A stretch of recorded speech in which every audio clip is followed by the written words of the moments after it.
In today's video, I'm going to be sharing with you 4 communication things that you need to stop doing today if you want to have a happy, healthy, thriving, and peaceful marriage.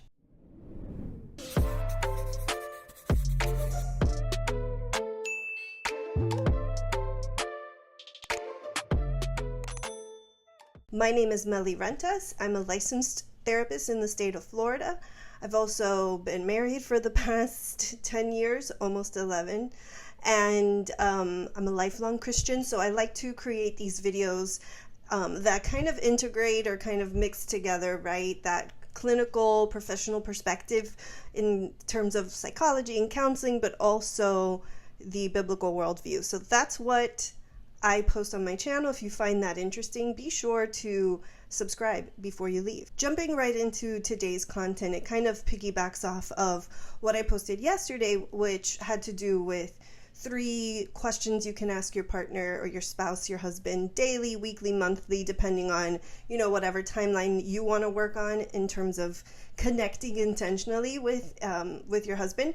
But so for today's video, I'm kind of expanding on that and sharing with you what not to do. A lot of my couples and friends, family members, myself included, we can all kind of fall into sort of some bad habits when it comes to communicating with our spouse. So these are just some things to look out for. I'd like to start off by just giving credit where credit is due. This information comes from John Gottman, and he's been studying marriage and relationships, I believe, since the 1970s. I remember when I studied psychology back in 2003 and 4 and did my master's back in 2007, the go-to person that you study in psychology for relationships and marriage is John Gottman, and he's actually still with us today. Till this day, him and his wife do lots of research on marriage and what makes marriages successful, or rather, what are those factors that when people end up divorcing, what are those common characteristics? And that's what we're talking about today. These 4 common communication characteristics that people fall into that if they don't break out of has a high chance or high correlation of ending in divorce. So if you want to not end up there with your husband, then make sure you watch till the end. So he calls these the 4 horsemen of the apocalypse of communication. Or is it the 4 horsemen of communication? I think it's just the 4 horsemen of communication. But if you're a Christian, that might sound familiar to you because we read about the 4 horsemen of the apocalypse in the New Testament when we talk about the end times and study the book of Revelations. This is just sort of an illustration, a literary device to give meaning, a name, and something memorable to these communication skills that we want to avoid and replace with their healthier alternatives or anecdotes. The first one is called criticism. Criticism is basically when we're being harsh with our spouse and casting judgment in a way that is not edifying or encouraging, but it's just more condemnation, right? And it can be really harsh, and sort of the fruit of that or the response to that from our husband is usually going to be defensiveness, right? Instead of taking responsibility when you attack someone, oftentimes what we all do is get kind of defensive. So an example of a criticism would be, the kitchen is a mess, you're such a slob, right? I mean, the Bible tells us that we have to, not only guard our hearts, but it tells us that life and death is in the power of the tongue. So if we're speaking to our spouse in that way, name calling, blaming, criticizing, just speaking harshly and speaking down to them instead of lifting them up, I mean, the fruit of that is not going to be the peace, the gentleness, the love, the patience, all of that, right? So what would be the antidote? Like, how do we replace that? Something that I teach my clients is called I statements. You use a gentle startup, a gentle way of communicating the frustration that you feel, but you actually take responsibility for your feelings and share what it is that you want in that moment. So here's a good example. I feel frustrated when dirty dishes are left in the sink. Could you please do the dishes tonight? That's a very different way of communicating the same thing, but just in a healthier way. You're saying that you're frustrated. You're also taking responsibility for your frustration and asking for help. That's just a much more edifying way of sharing something with your spouse. All right, horseman number 2 is defensiveness. If you remember a few seconds ago, I mentioned that when someone criticizes us, oftentimes our defenses go up.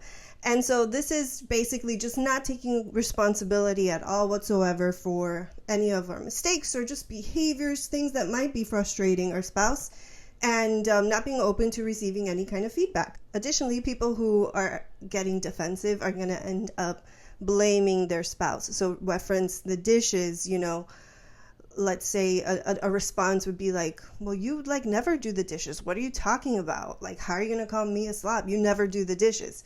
Right? That is just escalating the problem instead of de-escalating, right? It's just creating more of what's going to lead to a bigger argument, as opposed to saying, you know what, you're right.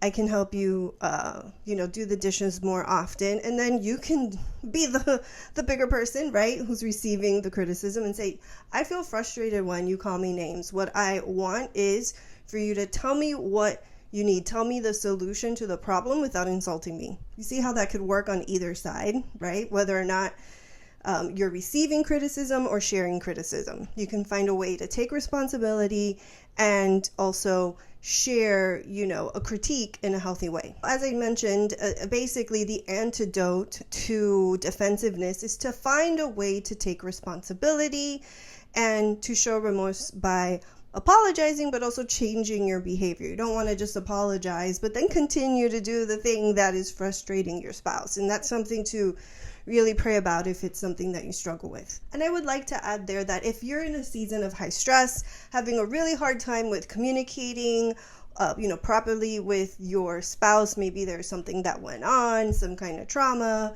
it's just anything that's just making it very difficult to communicate, then of course, please be sure to speak with your pastor, do some pastoral counseling, ask for a referral to a Christian therapist, and just get a little help in this season of life to help you kind of learn some new skills and techniques for how to communicate, how to forgive, how to come together and move forward. Horseman number 3 is contempt, and that's when you just show hostility towards your partner.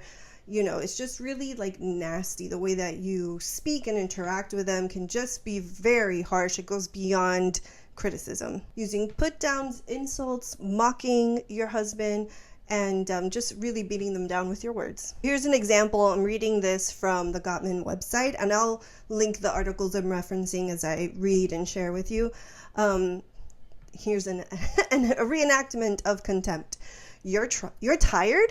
Cry me a river. I've been with the kids all day, running around like a mad to keep this house going, and all you do when you come home from work is flop down on that sofa like a child and play these idiotic video games. I don't have the time to deal with another kid. Could you be any more pathetic? I'm sure you heard a lot there, but criticism, you can hear the criticism, name calling, just contempt. It's a total put down. The way to actually say the same thing is, but in a healthy, edifying way, in a productive and not destructive way, would be to say, I am taking responsibility, I statement, gentle startup. I am really wiped out. What I want is some help. I know you need to rest, so maybe we can come to an arrangement, like rest for an hour, reset your batteries, and then maybe we can, work together. Maybe I can rest after that, and you can help out with the kids. Just the whole idea is, yes, share your feelings, share your frustrations, but remember that you and your husband are a team, and the problem is out here, right? The problem is you're tired, you're both tired, you need some downtime, you need help, you need to come up with a plan. So if you look at it that way, that can really help offset a lot of these communication issues. The other antidote is really just showing fondness and admiration, really being intentional about that. If you've had a season, a long period of time where you've both kind of struggled with sharing contempt with one another, name calling and just talking down to each other, if it is your goal to repair the relationship, to reconcile and to enhance how you treat each other, is going to be a big part of that. So actually taking time to intentionally show affection, share gratitude, give compliments, just being grateful for the little things that they do, each and every day. Oh, thank you so much for taking out the trash, or thank you so much for remembering to take out the trash today. That was really helpful. Like planting little seeds of encouragement can be really more effective than put downs and insults. The fourth and final horseman is called stonewalling, and that's when we just emotionally shut down, don't want to have a conversation anymore, and inside our minds we're just sort of thinking, I'm not going to say anything because no matter what I say, I don't win. This is ridiculous. Like, there's no winning. And at the same time, people, their heart rate elevates, right, to like 100 beats per minute or sometimes higher. So that means you've got stress hormones ramping up in your body. You got fight or flight, you're just not in a good place. And so usually the best thing to do is to take a break and say, you know what, I'm really, overwhelmed right now. I know that I need 20 minutes to reset and to come back and finish this conversation in a healthier way. And the best thing to do really is to calm your body down. I've heard different ways of mitigating stress because this is basically a stress response. So you just have to find what works for you, whether it's doing a deep breathing, prayer, going outside for a walk. Some people like to manage stress and get all that cortisol out by, doing a bunch of push-ups until they completely fatigue and can't anymore, or running sprints. But the whole idea is not to ruminate and argue in your head with your spouse, but to actually kind of let it go, calm down, and then come back and have the conversation in a respectful, kind, gentle, and solution-focused way. Identify the problem, work together to find a solution that works for both of you. You may have to compromise, you may both have to compromise, or you may both have to figure out and really think about how can we make this a win-win for everybody, you know what I mean? Because we're going to have to, serve each other in love the way that Christ served the church, So some things to think about. If you have any questions, feel free to leave those in the comments and I'll get back to you.